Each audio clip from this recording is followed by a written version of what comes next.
پاکستان نے اقوام متحدہ کی سلامتی کونسل میں مسئلہ کشمیر بھرپور انداز میں اٹھایا۔ پائیدار امن کے قیام کے لیے سلامتی کونسل پر تنازعات کی بنیادی وجوہات حل کرنے پر زور۔ وزیر اعظم کے معاون خصوصی طارق فاطمی کا سلامتی کونسل کی کھلی کچہری میں خطاب۔ کہا کشمیری عوام سے استصواب رائے کے ذریعے حق خود ارادیت کے حصول کا وعدہ کیا گیا تھا۔ سلامتی کونسل کی ذمہ داری ہے کہ وہ کشمیری عوام کے اس حق کو یقینی بنائے۔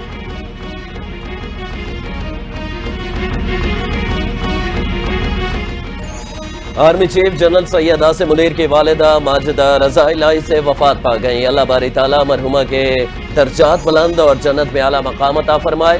صدر آصف علی زرداری، وزیر اعظم شہباز شریف، اسپیکر قومی اسمبلی ایاز صادق، وزیر داخلہ محسن نقوی اور دیگر اعلیٰ حکومتی شخصیات کا گہرے دکھ اور افسوس کا اظہار۔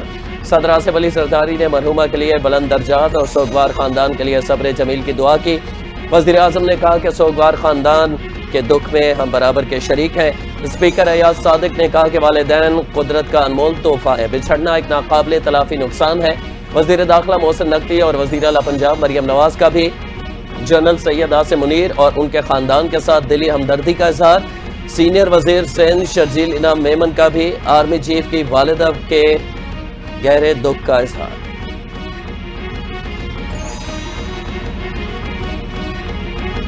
وزیر اعظم شہباز شریف کی زیر صدارت وفاقی کابینہ کا آج ہونے والا اجلاس ملتوی۔ 2 مرتبہ وقت کی تبدیلی کے بعد کابینہ کا اجلاس اب کل ہوگا۔ اجلاس کے لیے ملکی سیاسی و معاشی صورتحال سمیت 12 نکاتی ایجنڈا جاری کیا گیا تھا۔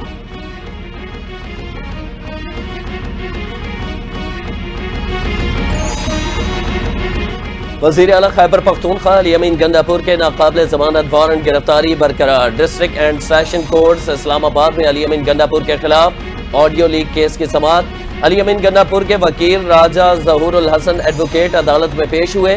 عدالت نے کیس 18 اپریل کو سماعت کے لیے مقرر کر دیا۔ علی امین گنڈاپور اور اسد فاروق کے خلاف تھانہ گولڑا میں مقدمہ درج ہے۔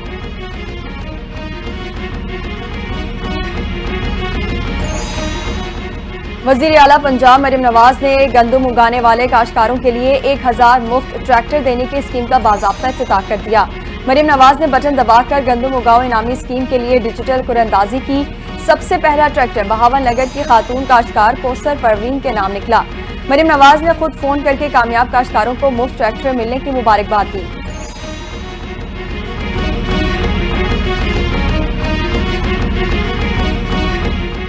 نواز شریف نے بلوچستان میں مذاکرات کرنے کی کوشش کی رائے دی ہے۔ مذاکرات کرنے ہیں تو اس سلسلے میں نواز شریف کی شخصیت اہم ہے۔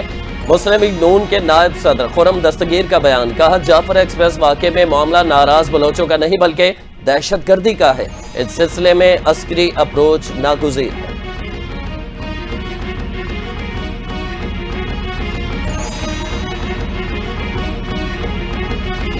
وفاقی وزیر بین الصوبائی رابطہ رانا ثناء اللہ سے آسٹریلوی ہائی کمشنر نیل ہانکس کی ملاقات۔ 2 طرفہ تعلقات، باہمی تعاون اور خطے کی صورتحال پر تبادلہ خیال۔ آسٹریلوی ہائی کمشنر کا پاکستان میں مختلف شعبوں میں تعاون بڑھانے کے عزم کا اظہار۔ رانا ثناء اللہ نے کہا پاکستان اور آسٹریلیا کے درمیان مضبوط تعلقات باہمی ترقی کے لیے اہم ہے۔ تعلیم، تجارت اور سرمایہ کاری سمیت مختلف شعبوں میں تعاون بڑھانا ضروری ہے۔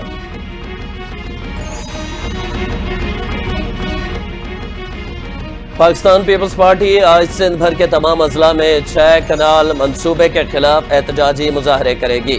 ضلعی سطح پر مقامی رہنما اور تنظیمی عہدیداران کارکنان سے خطاب کریں گے۔ ضلع ساؤتھ میں سندھ اسمبلی چورنگی سے پریس کلب تک ریلی نکالی جائے گی۔ باچا خان چوک پر بنارس کے سامنے احتجاج کیا جائے گا۔ ضلع کیماڑی میں 24 مارکیٹ بلدیہ میں احتجاجی مظاہرہ ہوگا۔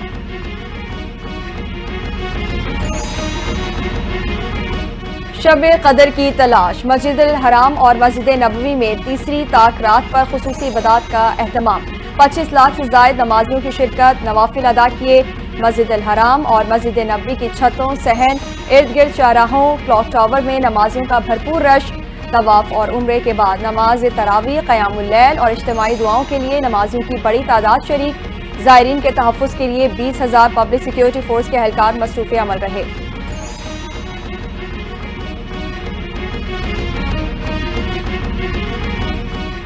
پشاور یونیورسٹی کے شعبہ صحافت کو مقتول صحافی ارشد شریف کے نام سے منسوب کرنے کا فیصلہ۔ خیبر پختونخوا کے وزیر برائے اعلیٰ تعلیم مینا خان آفریدی نے کہا کہ وزیر اعلیٰ علی امین گنڈاپور نے پشاور یونیورسٹی کے شعبہ صحافت کو ارشد شریف کے نام سے منسوب کرنے کا کہا ہے۔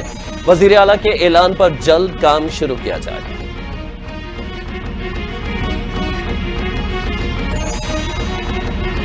معروف یوٹیوبر رجب بٹ کے خلاف پیکا ایکٹ کے تحت ایک اور مقدمہ درج۔ مقدمے میں جذبات کو مجروح کرنے کی دفعات بھی شامل۔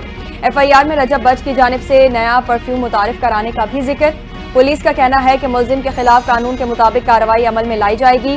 مقدمے کے اندراج کے بعد مزید تحقیقات شروع کر دی گئی ہیں۔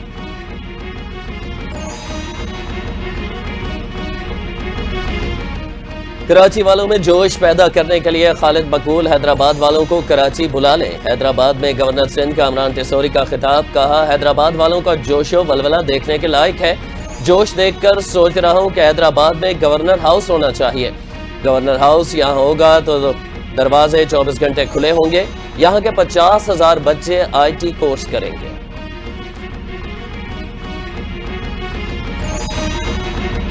فرانس میں پاکستانی سفیر ممتاز زہرا بلوچ کی طب، انفارمیشن ٹیکنالوجی، قانون اور دیگر شعبوں سے وابستہ پاکستانی نژاد پیشہ ور افراد سے ملاقات کا مقصد پاکستانی تارکین وطن کے درمیان نیٹ ورکس اور شراکت داری کو فروغ دینا تھا۔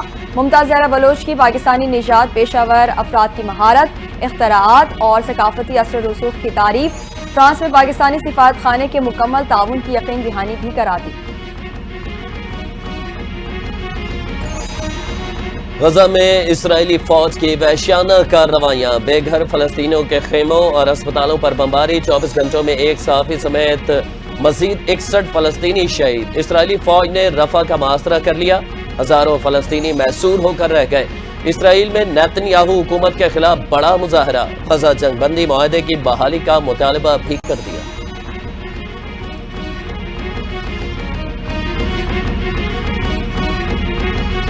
اقوام متحدہ نے غزہ میں اپنے ہیڈ کوارٹر پر حملے کا ذمہ دار اسرائیل کو ٹھہرا دیا۔ گزشتہ ہفتے غزہ میں ہیڈ کوارٹر پر ہونے والے حملے میں ایک ملازم ہلاک اور متعدد زخمی ہوئے۔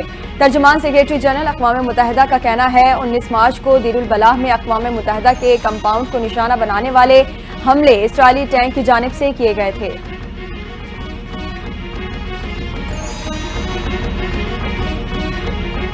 بھارت کینیڈا کے عام انتخابات میں مداخلت کر سکتا ہے، کینیڈین انٹیلیجنس نے خبردار کر دیا۔ سیکیورٹی انٹیلیجنس سروس کے ڈپٹی ڈائریکٹر نے پریس کانفرنس میں کہا بھارتی حکومت کینیڈین کمیونٹیز اور جمہوری عمل میں مداخلت کا ارادہ اور صلاحیت رکھتی ہے۔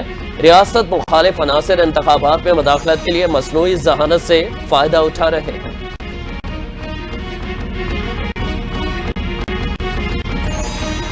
برطانیہ کے تاریخی چرچ پر پاکستان کا سبزلالی پرچم لہرا دیا۔ پاکستان کے لیے چرچ میں دعائیہ سروس کا بھی انعقاد۔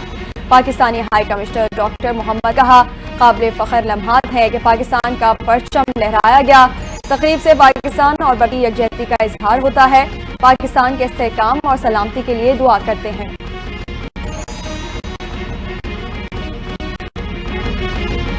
امریکہ پاکستانی ہمارے معاشرے کا اہم حصہ ہے۔ پاکستانیوں پر امریکہ میں داخلے پر پابندی سے متعلق ابھی کوئی فیصلہ نہیں ہوا۔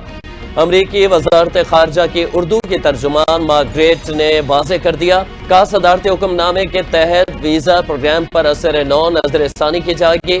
فیصلے کا مقصد امریکہ کو غیر ملکی دہشت گردوں سے محفوظ رکھنا ہے۔ ویزا پابندیوں سے متعلق ابھی معلومات کا تبادلہ کیا جا رہا ہے۔ بنگلہ دیشی عدالت نے کرکٹر شکیب الحسن کے اثاثے ضبط کرنے کا حکم دے دیا۔ ڈھاکہ کے ایڈیشنل چیف میٹروپولیٹن مجسٹریٹ نے چیک باؤنس کیس میں شکیب الحسن کی جائیداد ضبط کرنے کا حکم دیا۔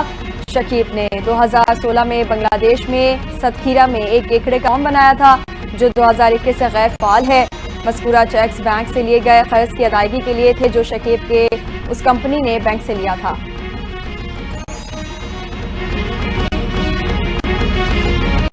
اور افغانستان کرکٹ بورڈ ابوظہبی کو اپنا ہوم وینیو بنا لیا۔ افغان کرکٹ بورڈ نے ابوظہبی کرکٹ حکام کے درمیان 5 سالہ معاہدے پر دستخط ہو گئے۔